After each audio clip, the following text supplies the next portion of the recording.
बघा, आज आपण शिकणार आहोत factors and multiplies including their properties, अवयव आणि गुणिते याची परीक्षेसाठी येणारी महत्वपूर्ण उदाहरणं आज आपण बघणार आहोत. पहिला प्रकार बघा.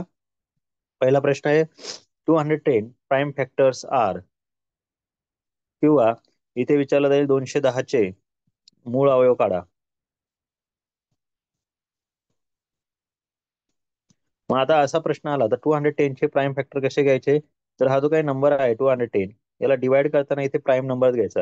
युनिट डिजिट जर 0 आला तर तुम्ही 5 पण घेऊ शकता, 2 पण घेऊ शकता, कुठल्याही नंबरने डिवाइड केला तर काही अडचण नाही. काय उत्तर येईल? 5 4 20, 5 2 10, परत 2 ने डिवाइड करा, इथे येणार 21, 3 ने डिवाइड करा, 3 7 21 आणि 7 1 7. तुमचे प्राईम फॅक्टर काय असणार आहे? तर ते येतील 5 मल्टिप्लाय 2 मल्टिप्लाय 3 इंटू 7. बघा, हे परत डिवाइड होत नाही. मग असं कोणत्या ऑप्शन मध्ये आहे? तर त्यांनी टोटल फॅक्टर विचारले होते. हे टोटल फॅक्टर किती आहे? 4 फॅक्टर आहे, म्हणून आपला आन्सर काय आहे ना, 4 फॅक्टर्स असतील. ठीक आहे. पुढचा प्रश्न आहे the product of two number is 8192.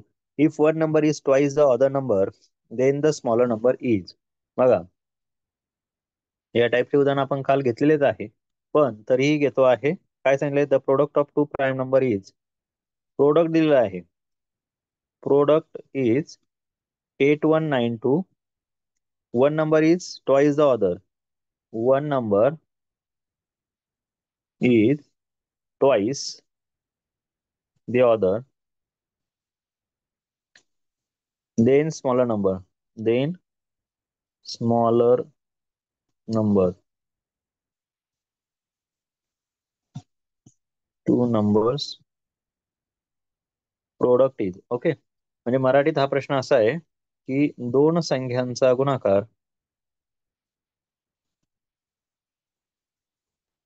8192 आहे. जर एक संख्या दुसरीच्या दुप्पट असेल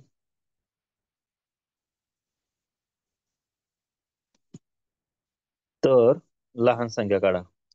तर लहान संख्या काढा. बघा, असा प्रश्न आला तर सगळ्यात पहिले काय करायचंय? तुम्हाला ज्या संख्या दिल्या आहे, दोन संख्या कुठल्या आपल्याला माहिती का? जी माहित नाही ती संख्या एक्स मानायची. मग आता लहान संख्या एक्स मानली तर मोठी संख्या काय असणार? त्याच्यात डबल असणार, म्हणजे 2x असणार. त्यांनी सांगितलं या दोघांचा गुणाकार केला तर उत्तर काय येतं? 8192 येतं.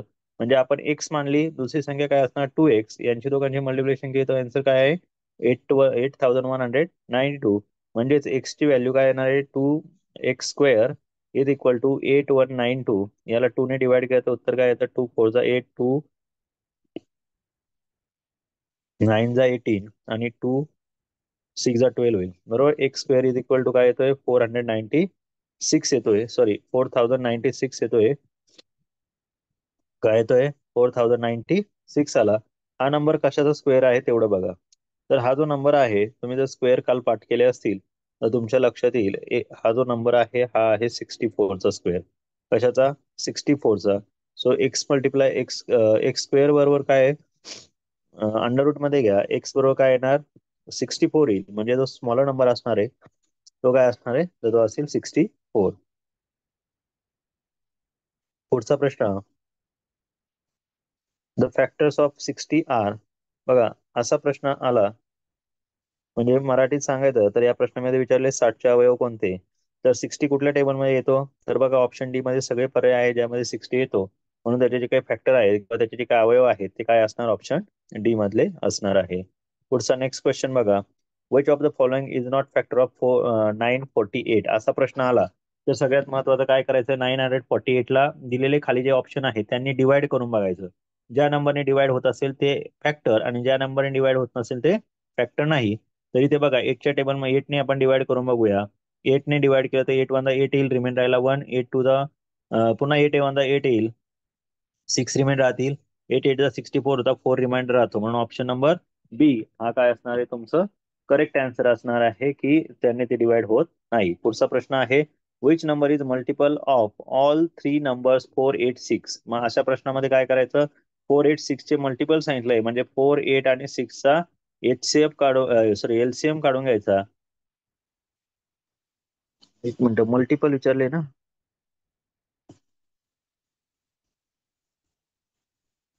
हा, त्यांचा एलसीएम काढून घ्या. एलसीएम काय येणार, 2 ने डिवाइड करा, 2 टू द 4 होईल, 2 4 8 होईल आणि 2 3 6 होईल. पुन्हा 2 ने डिवाइड करा, 2 1 2, 2 to the 4 3 as it is.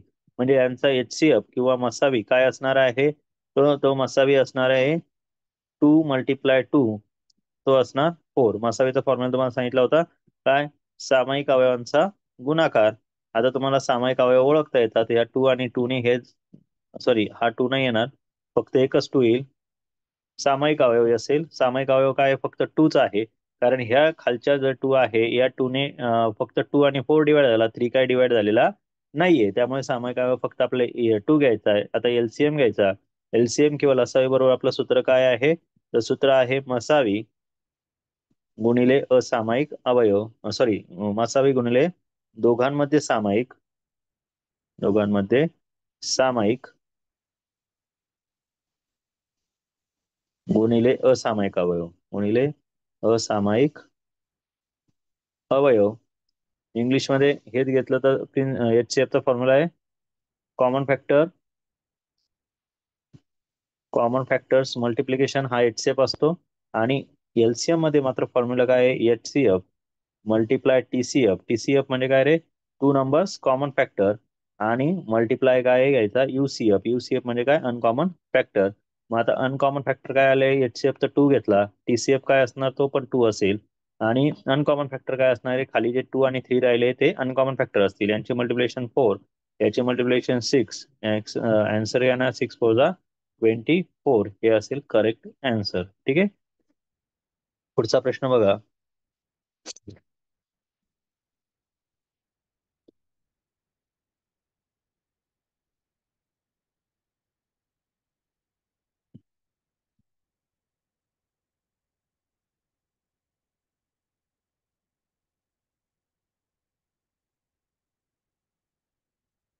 पुढचा प्रश्न आहे, the common factor of 12 and 15 are. बघा, 12 आणि 15 चे कॉमन फॅक्टर काढायचे आहे. आता कॉमन फॅक्टर तुम्ही शिकलेलेच आहात, कॉमन फॅक्टर तुम्हाला माहिती आहे काय येतात कुठल्या नंबरचे. तर 12 आणि 15 चे कॉमन फॅक्टर काढायचे म्हणजे 12 चे फॅक्टर आधी काढून घ्या. काय काय येतात, 12 कुठल्या कुठल्या टेबल मध्ये येतो, तर बघा 12 तुमचा 1 च्या टेबल मध्ये येतो, 2 च्या टेबल मध्ये येतो, 3 च्या टेबल मध्ये येतो, 4 च्या टेबल मध्ये येतो, 6 च्या पण टेबल मध्ये येतो, 12 च्या टेबल मध्ये येतो. बरोबर. 15 बघा कुठल्या टेबल मध्ये येतो, 1, त्यानंतर 3, 5 आणि 15 एवढ्या टेबलमध्ये येतो. त्यांनी विचारलं त्याचा कॉमन फॅक्टर. कॉमन फॅक्टर काय असणार आहे, कॉमन फॅक्टर किंवा ज्याला मराठीत काय म्हणतो सामायिक अवयव, 12 आणि 15चा सामायिक अवयव कोणता, काय उत्तर असेल, तर आपलं उत्तर असणार आहे बघा, जे सामायिक आहे ते लिहूया. 1 आहे, त्यानंतर 3 आहे, त्यानंतर कुठलाही त्यांच्यामध्ये कॉमन फॅक्टर नाही बघा, 1 आणि 3 हे दोघंच कॉमन फॅक्टर आहे. दुसरा कुठलाही इतर कॉमन फॅक्टर आहे का, तर नाही. म्हणून आपलं उत्तर काय असणार आहे, सामायिक अवयव असणार आहे 1 अँड 3. ठीक आहे, पुढचा प्रश्न बघा. Look at the following values, 2 into 2, 1 into 1, तिथे दिलाय 2 प्लस 1 इज इक्वल टू 3, आणि शेवटी दिलेलं आहे 73 मल्टिप्लाय 73 मायनस 72 मायनस 72. काय करायचं, डायरेक्ट 73 म्हणून 72 ऍड करायचं, मायनस करायचं नाही. 73 आणि 72 चे ऍडिशन किती होते, 145. म्हणून आपलं उत्तर असेल ऑप्शन सी. पुढचा प्रश्न आहे, द प्राइम फॅक्टरायझेशन ऑफ 32. 32 चे प्राइम फॅक्टर विचारलेले आहे. 32 चे मूळ अवयव, मूळ अवयव किंवा प्राइम फॅक्टर. मग आता प्राइम फॅक्टर्स काढायचे, मग कसे काढणार, एकदम सोपं आहे. जो 32 आहे त्याला डिवाइड करा, कशाने, 2 ने डिवाइड होईल. इथे येणार 16, परत 2 ने डिवाइड करा, 8 येणार, परत 2 ने करा, 4 येणार, परत 2 ने करा, 2 येणार, आणि परत 2 ने केलं तर 2 वनदा 2 होईल. म्हणजे आपले प्राइम फॅक्टर काय असणार आहे, 2 मल्टिप्लाय 2 मल्टिप्लाय 2 मल्टिप्लाय 2 मल्टिप्लाय 2. किती टाइम आले, 5 टाइम्स आले. म्हणून आपलं उत्तर काय असेल, ऑप्शन नंबर ए हे असेल करेक्ट उत्तर. ओके. त्यानंतर बघा पुढचा प्रश्न, the number of number which are मल्टिप्लाइज of both 3 and 3 first 100 natural number is. ज्यावेळेस तुम्हाला असा प्रश्न येतो त्यावेळेस काय करायचं, तर त्यावेळेस मराठीतून हा प्रश्न असं सांगतो, 3 आणि 5 ने भाग जाणाऱ्या 100 पर्यंत किती संख्या आहेत. तर एकदम सोपं आहे, 3 आणि 5 ने विचारलेले आहेत, तर ते 3 आणि 5 ची मल्टिप्लिकेशन करून घ्या, कारण दोघे प्राईम नंबर होते. मल्टिप्लिकेशन किती आली, 15. आता 15च्या टेबलमध्ये 100 पर्यंत किती नंबर येतात तर बघा आपण 15चा टेबल लिहू. 15 2 30, 15 3 45, 15 4 60, 15 5 75, 15 7 सॉरी 15 6 90 आणि 15 7 होतात 105. तर आता बघा 100 पर्यंत विचारलेले आहे टिल द 100. सो आपलं उत्तर काय असणार आहे, फक्त हे जे काही नंबर आले आहे, किती नंबर आले, 6 नंबर आले आहे. म्हणून आपला आन्सर काय असणार आहे, there are total 6 number which is exactly divisible by 3 and 5. Okay, दोघांनी डिवाइड होतो. पुढचा क्वेश्चन बघा. What is the square root of sum of the square of 12 and 16. त्यांनी विचारलंय 12 आणि 16चा स्क्वेअर, 12 आणि 16च्या स्क्वेअरच्या जे काय आहे त्यांची सम केली म्हणजे ऍडिशन केली तर त्याचा स्क्वेअर रूट काय येतो. तर आपण याचं उत्तर जर काढलं तर बघा 12चा स्क्वेअर येतो 144 आणि प्लस 16चा स्क्वेअर किती आहे, तो आहे 256. दोघांची ऍडिशन केली तर ती ऍडिशन येते 400. या 400चा स्क्वेअर रूट म्हणजे काय आहे, तर 400 कशाचा स्क्वेअर आहे, तर हा नंबर आहे 20चा स्क्वेअर. म्हणून आपलं उत्तर काय असणार, त्याचा स्क्वेअर रूट असेल 20. ऑप्शन नंबर कुठे दिलेलं आहे,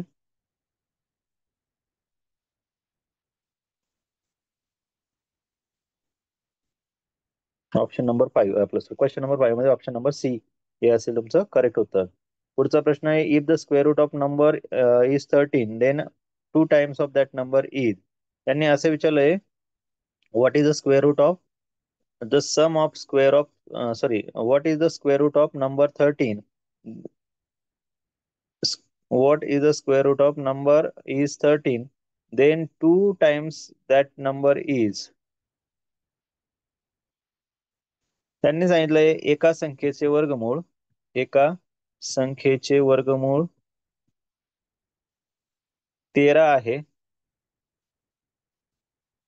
तर त्या संख्येची दुप्पट काढा. तर त्या संख्येची दुप्पट किती, दुप्पट किती.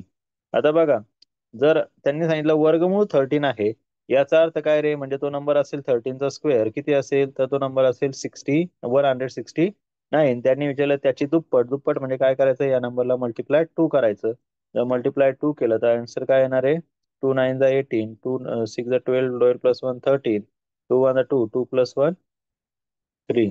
तर आन्सर काय असेल 338. Option A is correct answer. Next question. By which of the following product of prime number 25 2055 sorry 2,55,552 not divisible. आता अशा वेळेस जर असे उदाहरण आले तर असे उदाहरण सोडवायचे कसे, म्हणजे त्याने असे विचारलंय 25 5 5 5 2 या संख्येमध्ये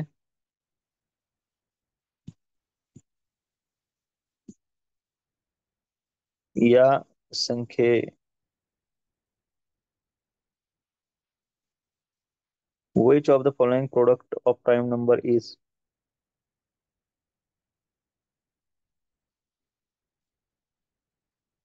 या संख्येला खालीलपैकी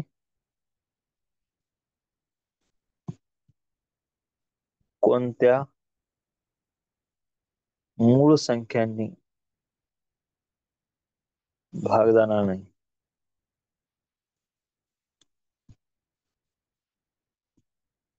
मग आता कसं सोडवणार, तर आधी हे बघून घ्या की हा नंबर कशाने डिवाइड होतो. आपल्याला सरळ सरळ काय करायचं, इथे नंबर घ्यायचा आहे 255,552.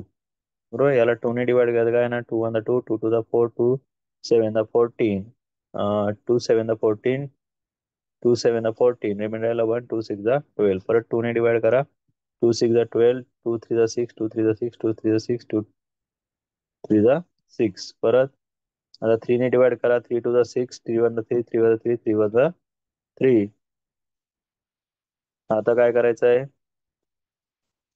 परत 3 ने डिवाइड होता हा नंबर, 3 7 21, 3 7 21 डिवाइड होत नाही म्हणून 0,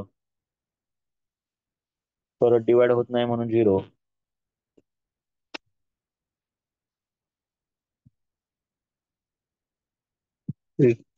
3 7 जा 21, रिमेंड राहिला 1, डिवाइड होत नाही म्हणून 0 घ्या. 11 झाला, 3 3 जा 9, रिमेंड राहिला 2, 3 7 जा 21.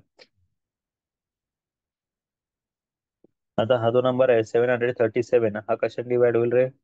तर बघा, त्यांचे ऍडिशन 7 3 10 10 7 17, 7 ने होतो का रे? 7 10 जा नाही होत. 11 ने करून बघू. 11 6 जा 36, रिमाइंड राहिला 4, 11 43 होईल ना. 11 6 जा 66, रिमाइंड राहिला 4, 11 3 जा 33, रिमाइंड राहिला 10. नाही होत 11 ने. आता जे फॅक्टर जर आपण बघितले तर ऑप्शन मधले पर्याय बघूया आता आपण. 2 × 2 × 3 हा पहिला ऑप्शन होता, तो त्याने डिवाइड होईल. दुसरा ऑप्शन होता 2 × 3 × 11. तर 11च्या टेबल मध्ये तर काय हा नंबर येत नाही, त्याच्यामुळे 11 तर काय येणार नाही. तर 2 3 टाइम्स आहे का? नाहीये. 2 × 3 × 3 आहे का? नाहीये. म्हणजे आपलं उत्तर काय असणार आहे? तर डिवाइड जो आहे तो कशाने होणार नाही? 2 × 3 × 11 ने डिवाइड होणार नाही. ऑप्शन बी हे असेल करेक्ट आन्सर.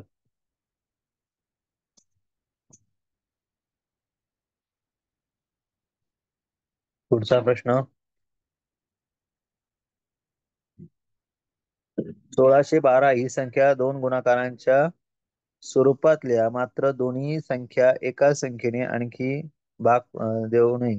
म्हणजे आपल्याला काय करायचं आहे की प्राईम नंबर लिहायचे. 1612, 1612 ही संख्या आहे मूळ संख्येच्या गुणाकाराच्या स्वरूपात लिहायचं. म्हणजे याचे प्राईम फॅक्टर काढायचे, मूळ अवयव काढायचे. याला जर भाग दिला तर कशाने जाईल रे? 4 ने जातो. 4 त्रिक 12, तर 4 चोक 16, 4 त्रिक 12. परत आता कशाने डिवाइड होऊ शकतो हा नंबर?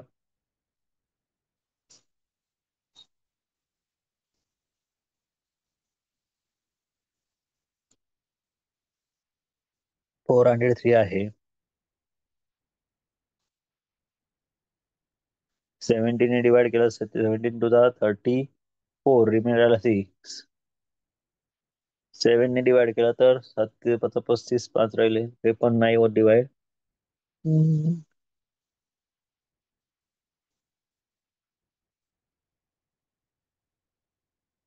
तर 34 उरले 6. नाही.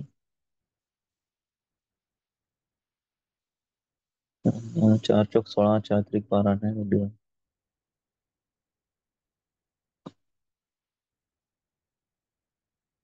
इथे 32 आहे, 12 नाही 32 आहे.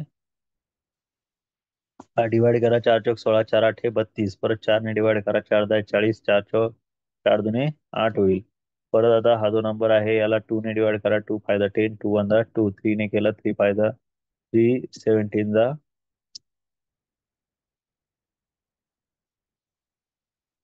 इथे 17 ने 17 वन जा 17. याचे फॅक्टर्स काय आले?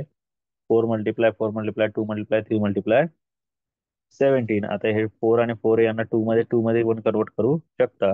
आपण यांचे गुणाकार करून घेऊया. 17 × 2 = 51, 4 चोक 16, 16 × 2 = 32, 32 आणि 51 हा एक ऑप्शन मध्ये आहे. ऑप्शन नंबर डी मध्ये दिलेलं आहे. आपलं उत्तर येईल ऑप्शन नंबर डी.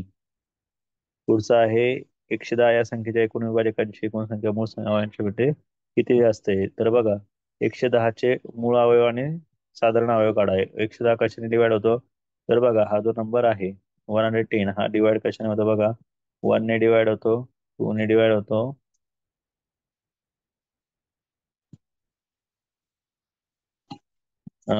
2 ने होतो. 2 ने डिवाइड केलं तर काय येईल? 2 5 10, 2 5 10, 55 ने होतो. बरोबर. 110 ने तर होणारच आहे. अजून कुठला नंबर आहे का? 5 ने पण डिवाइड होईल बघा. 5 ने होईल, 10 ने होईल. 5 ने डिवाइड केलं तर काय येईल? 5 to the 10, 5 to the 10 22 येतं. परत 10 ने डिवाइड केलं तर काय होईल? 11 येतो. बरोबर. हे याचे फॅक्टर्स आहेत.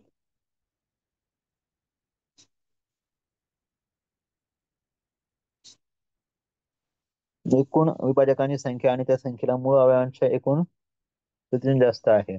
एकूण विभाजकांची संख्या बघा एवढी आली. 5 ने डिवाइड केलं तर 22 येतो. हा. बरं, आता मूळ अवयव काय आहे? तर हे 2 आहे, 5 आहे, यांनी भाग दिला, 110 भागिले,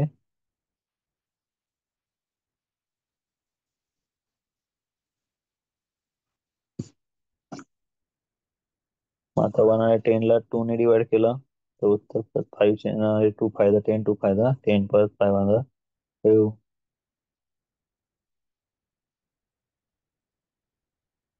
इथे 5 11 जा, इथे 11 वन जा 11. ठीक आहे. याचे प्राईम फॅक्टर आले आहेत 3, 2, 5, 11. आणि सिंपल फॅक्टर किती आहे? 1, 2, 55, 110, 5, 22, 10 आणि 11. ओके.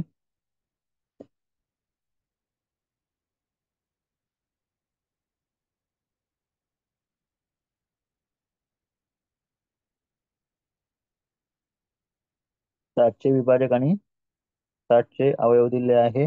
तर 60 कुठल्या नंबरने डिवाइड होतो ते दिलेले आहे, ते तुम्हाला काढायचे आहे. प्राईम फॅक्टर आणि सिंपल फॅक्टर. पुढे आहे, दोन प्रौढ माणसांची वय दर्शवणाऱ्या संख्यांचा गुणाकार 77 आहे, त्यांची वयाची बेरीज किती असेल? बघा, दोन प्रौढ माणसांच्या वय दिले आहे ते किती आहे? तर त्यांनी सांगितलंय ते 77 आहे.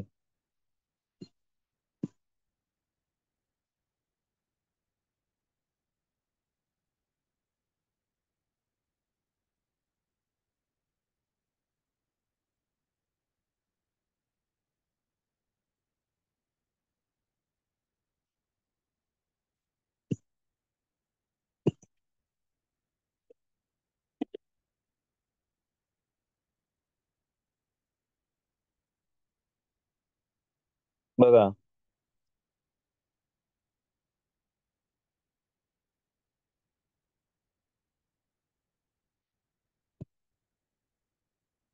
दोन प्रौढ माणसांची वय दर्शवणाऱ्या संख्यांचा गुणाकार 77 आहे, त्यांच्या वयाची बेरीज किती असेल?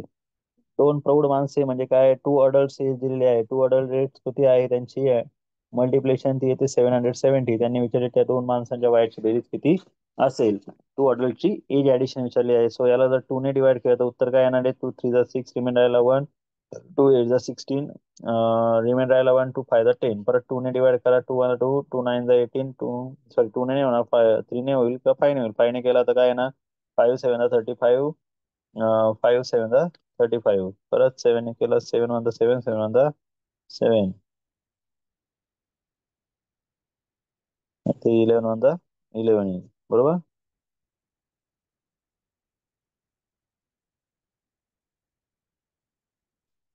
मग त्याने विचारलं आहे, दोन प्रौढ माणसांची वय काढायची आहे.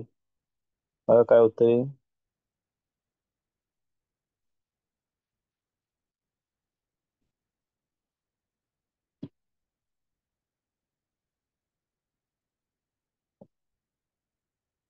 मग आता यांना कन्वर्ट कशात करायचं? दोन प्रौढ माणसांच्या वयात करायचंय म्हणजे काय उत्तर येणार आहे? 2 5 10 होतात, 10 किंवा 5 7 आणि 11 टू दा करायचं. 5 × 7 केलं तर उत्तर 35, आणि 11 × 2 केलं तर 22 येतं. बघा, अडल्ट कोणाला म्हणायचं किंवा वयस्कर कोणाला म्हणायचं? ज्यांच्या वयाची जी काही बेरीज आहे ती 18 पेक्षा जास्त असते त्यांना वयस्कर म्हटलं जातं किंवा प्रौढ म्हटलं जातं. आलं लक्षात? म्हणून आपलं उत्तर काय असणार आहे? तर आपलं उत्तर, हा, त्यांनी ते विचारले त्या दोघांच्या वयाची बेरीज काय असेल, तर ती वयाची बेरीज किती असेल आपली? तर ती असणार आहे 35 प्लस 22. तर उत्तर येईल 57. ठीक आहे. पुढचा प्रश्न आहे, एक संख्या 30हून लहान आहे, 5च्या पटीत आहे, तिचे एकूण 3 अवयव आहेत, तर ती संख्या कोणती? तर बघा, 30हून लहान आहे, 5च्या पटीत आहे. सगळ्या संख्या 30 वरून लहान आहे, 5च्या पटीत पण आहे. मग तिसरी कंडिशन काय? तिचे एकूण 3 अवयव आहे. 10चे अवयव काढा, 10चे 4 अवयव येतात, 15चे काढा, 3च अवयव येतात, म्हणून उत्तर 15 येईल. ऑप्शन बी करेक्ट उत्तर असेल. 5 3 नाही, 15चे पण 4 येतात, 20चे 1 2, 20चे जास्त येतात, 25चे 3च येतात. बघा, 1 1 5 आणि 25. ऑप्शन नंबर डी याचं करेक्ट उत्तर असणार. ठीक आहे. पुढचा, 20 वर्षापेक्षा अधिक वय असणाऱ्या दोन व्यक्तींच्या वय दाखवणारा संख्यांचा गुणाकार 870 आहे, त्यांच्या वयाची बेरीज किती? 20 वर्षांपेक्षा अधिक वय असणाऱ्या दोन व्यक्तींचे वय दाखवणाऱ्या संख्यांचा गुणाकार 870 आहे. 870 तर त्याचे मल्टिप्लेशन असेल. तर आपल्याला काय करायचं आहे, 870चे फॅक्टर्स पाडून घ्या. काय येतात, 2 ने डिवाइड केलं, 2 4 जा 8, 2 3 जा 6, 2 5 जा 10, 5 ने करा आता, 5 8 जा 40, 5 7 जा 35, 3 ने केलं, 3 2 जा 6, 3 9 जा 27. आता हा राहिला 29, 29 1 जा 29. दोन प्रौढ माणसे ज्यांचे वय काय आहे, 20 पेक्षा जास्त आहे, तर ते वय काय येईल, 5 2 जा 10 होईल, 10 3 जा 30 होतील. बरोबर, म्हणजे एक येईल 30 वर्षाचा, एक येईल 29, म्हणजे त्या दोघांचं वय काय असेल, 30 आणि 29 इयर असेल. त्यांनी काय विचारलं होतं मग प्रश्नात, त्या प्रश्नात विचारलं होतं त्यांच्या वयाची बेरीज किती. या दोघांची जर ऍडिशन घेतली 30 आणि 29, तर ती किती येते, 59 येते. आहे एक ऑप्शन सी मध्ये त्याचं उत्तर तुम्हाला इथे दिलेलं आहे. ठीक आहे, ऑप्शन सी. पुढचा प्रश्न आहे, 49 या संख्येच्या सर्वात मोठ्या विभाजकामध्ये 33 या संख्येचा सर्वात लहान विभाजक मिळवला असता येणाऱ्या संख्येच्या सर्व विभाजकांची बेरीज आहे. 49 या संख्येच्या सर्वात मोठ्या विभाजकामध्ये, 49 सर्वात मोठा विभाजक म्हणजे काय, 49 हा नंबर कुठल्या टेबलमध्ये येतो, तर 49चाच टेबलमध्ये येतो, तो सगळ्यात बिगर असणार, म्हणून 49. आणि 33 या संख्येचा सर्वात लहान विभाजक काय असणार आहे, तर तो 1 असणार आहे. तर 49 + 1 केला तर 50 होतो. लहान विभाजक मिळवला असता येणाऱ्या संख्येच्या सर्व विभाजकांची बेरीज म्हणजे काय, जो 50 आहे, 50 कुठल्या टेबलमध्ये येतो, तर बघा 50 हा जो नंबर आहे, हा नंबर डिवाइड होतो 1 ने, त्यानंतर 2 ने डिवाइड होतो, 25 ने डिवाइड होतो, 5 ने पण डिवाइड होतो, आणि 50 ने डिवाइड होतो. तर एवढ्यांची बेरीज विचारली, याची बेरीज करायची म्हणजे काय आहे ना, 25 + 5 30, 30 + 50 80, 80 + 2 82, 82 + 1 83, हे असेल ऍडिशन. सो आपलं उत्तर करेक्ट काय असणार आहे, तर आन्सर असणार आहे option number A, correct answer. पुढचा, एका संख्येला त्याच संख्येने गुणले असता येणारा गुणाकार 27 च्या सर्व विभाजकांचा गुणाकार आहे, तर ती संख्या पुढीलपैकी कोणती असेल. एका संख्येला त्याच संख्येने गुणले असता येणारा गुणाकार हा 27च्या सर्व विभाजकांचा गुणाकार आहे, तर ती संख्या खालीलपैकी कोणती. म्हणजेच याचा अर्थ काय रे, 27चे जर आपण विभाजक काढले, तर 27 ही संख्या कुठे येणार आहे, 27 येतो 1च्या टेबलमध्ये, 3च्या टेबलमध्ये, त्यानंतर 9च्या टेबलमध्ये, आणि 27च्या पाड्यामध्ये, एवढ्याच पाड्यामध्ये 27 तो. त्यांनी सांगितलं एका संख्येला गुणले असतं ती या सगळ्यांचा गुणाकार आहे, म्हणजे याची मल्टिप्लिकेशन केली आपण तर काय येणार, 3 × 9 × 27 × 1. आन्सर काय येतं, 9 3 जा 27, 27 × 27 केलं तर 27चा स्क्वेअर आहे 729. सो आपलं उत्तर काय असेल, ऑप्शन नंबर डी, 729. 2 4 6 हे अंक एकदाच वापरून तयार होणारे 4ने निश्चित भागणाऱ्या लहान लहान व मोठ्या मोठ्या संख्येतील फरक किती. बघा, कशाने भाग घ्यायला पाहिजे, 2 4 6 या अंकांपासून तयार होणारी जी संख्या आहे 2 4 6, त्या संख्येला 4ने निश्चित भाग घ्यायला पाहिजे. लहानात लहान मोठी आणि लहानात लहान मोठ्यात मोठी संख्या काढली, जर याच्यापासून लहानात लहान संख्या तयार केली तर ही होते, पण हिला 4ने भाग जात नाही, मग ती संख्या काय करावं लागेल, आपल्याला उलटी घ्यावी लागेल. 2 6 4 ही लहान संख्या होईल, आणि मोठी संख्या काय होणार आहे, तर मोठी संख्या बघा 6 आधी घ्यायचा, 6 2 4, अशी घेतली, ही लहान झाली ही मोठी झाली. त्यांनी विचारलंय त्यांच्यातला फरक सांगा, तर 624 मधून 624 मधून 264 मायनस करा. आन्सर येईल 4 - 4 0, 12 - 6 6, 5 - 2 3. आन्सर येणार आहे 360.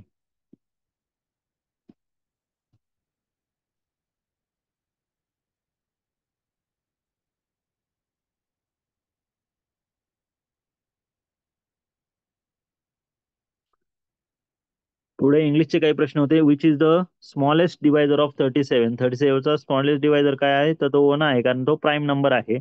पुढचा नेक्स्ट क्वेश्चन आहे, which is the greatest divisor of 357. तर 357चा ग्रेटेस्ट डिवायझर तो स्वतः नंबर असणार आहे, म्हणून उत्तर असेल ऑप्शन नंबर डी, 357. पुढचा नेक्स्ट क्वेश्चन आहे, राईट 1632, हे सांगितलंय तुम्हाला मी, product number of factor of 110, ते पण काढले आपण 5. हे पण झालेलं आहे आपलं. 60चे प्राईम फॅक्टर पण घेतलेले आहेत आपण. ठीक आहे, आय होप तुम्हाला हा जो काही थर्ड नंबरचा लेसन आहे तो सगळ्यांना समजला असेल. यातले आपण सगळे प्रश्न पण घेतलेले आहे. कोणाला याच्यामध्ये काही डाऊट आहे का. No sir. No sir. अवयव आणि गुणिते याच्यामध्ये कोणाला काही डाऊट आहे. No sir. No sir. ठीक आहे, तुम्हाला मग मी एक 5 मिनिटाचा ब्रेक देतो. सगळ्यांनी काय करायचं आहे त्याच्यावरची उदाहरणं आज सोडवायची आणि 5 मिनिटानंतर पुन्हा एकदा एक छोटासा ब्रेक घेऊन पुन्हा पुढचा जो चौथा धडा आहे कोणीतरी मला तो पाठवून ठेवा. त्याच्यावरचं आपण उदाहरणं घेणार आहोत. ते काय आहे, दशांश अपूर्णांक आहे वाटतं ना. सर मी पाठवलेला आहे. ओके, मी बघतो. 5 मिनिटाचा ब्रेक घ्या. 5 मिनिटानंतर पुन्हा क्लास जॉईन करा. ठीक आहे.